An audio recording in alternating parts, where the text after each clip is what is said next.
So first point is that the character of the sex-linked characters, characteristic of these character or inheritance is that the females are generally carrier, because maximum females will be heterozygous, and in the case of heterozygous, the recessive form will not express itself, so she will be without symptoms.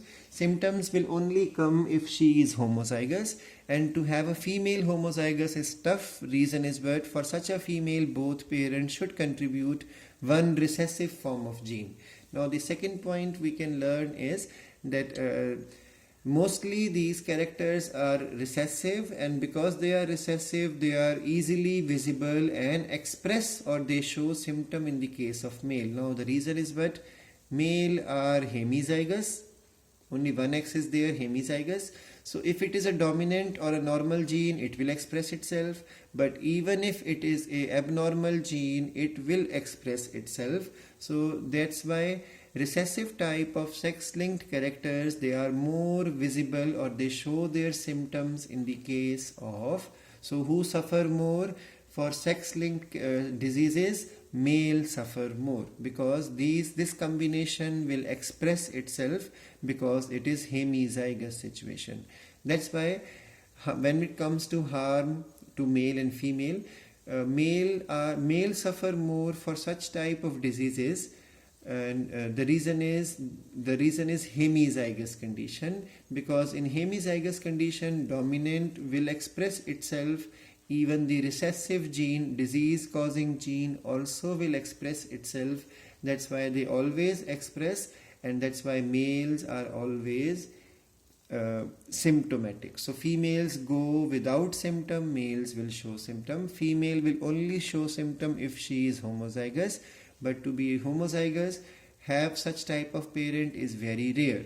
Now mother will pass this character to both male and female, because mother is either in this manner, or mother would be of this manner.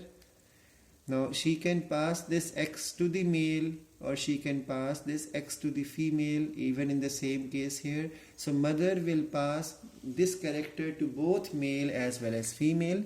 But remember, if it is father will always pass it on to female, because Y will go to male.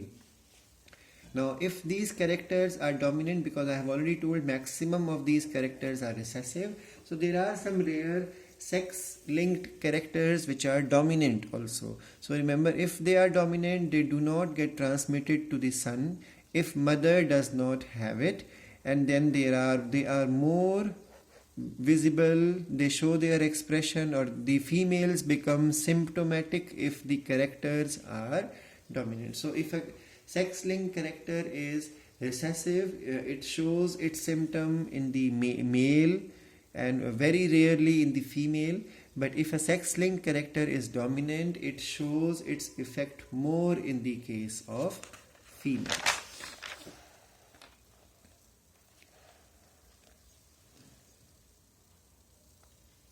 Now the next thing is sex-limited characters. Now so far what you have learned is sex-linked character. Now you are learning the sex-limited character. So there are some characters for which the genes are present on the autosome. Please remember, they are not present on the sex chromosome. If they are present on sex chromosome, they are called as sex-linked. What we are learning is sex-limited character. There are some characters which express in one sex and do not express in the other sex. That's why they are called as sex-limited, limited to only one sex. So they are expressed in one sex, do not express in the other sex, but remember they are present on the autosomes. That means that these genes are present in the male also, female also, because they are present on the autosome, but they only express themselves. That means they are functional only in one sex, and they do not express themselves in the other sex. Reason is what?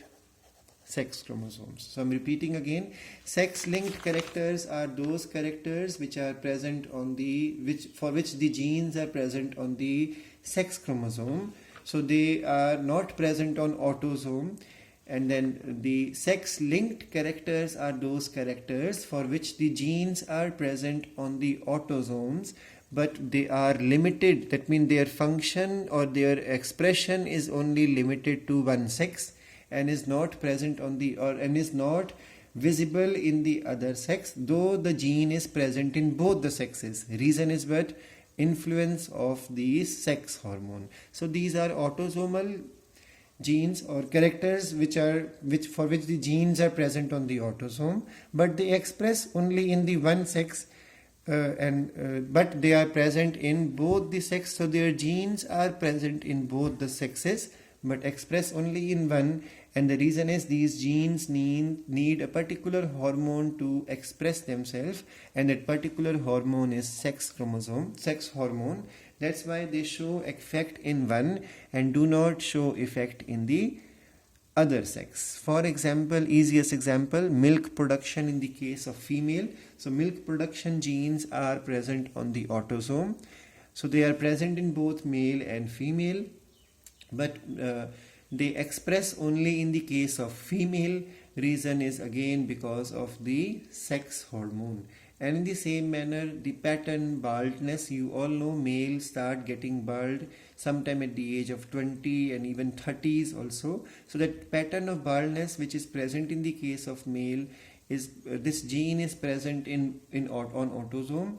It is controlled by autosomal gene. These genes are present in both male and female, but because it needs testosterone, and testosterone is only found in the case of male, that's why pattern baldness, which is very common in male, is only found in male, not in the female. So it is again a sex limited character.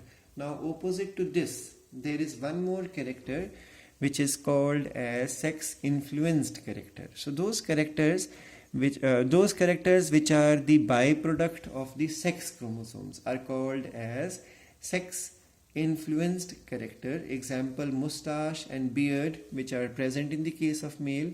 Then pattern baldness is also a sex influenced character, because you will find that getting bald is more common in male compared to female. So that's why it is a sex influenced character. And then the low pitch voice also is a sex influenced character.